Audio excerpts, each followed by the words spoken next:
এই চারটি ঘোড়া 2 পাক ঘুরবে। এই চারটি ঘোড়া 2 পাক ঘুরবে।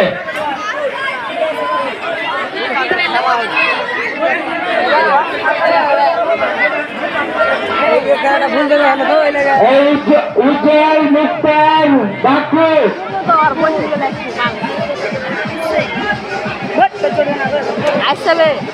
আপনারা আর একটু পিছনে নিয়ে যান, ঘোড়াগুলো আর একটু পিছনে নিয়ে যান। আমাদের বিদ্যুৎ থেকে 2বার ঘোরানো হবে আছে, আপনারা আমাকে ফলো করবেন। আপনাদের ঘোড়াটি সারিবদ্ধ হলেই হুইসেল দিয়ে দেবো। হ্যাঁ, আপনারা আমাকে ফলো করেন। শুরু।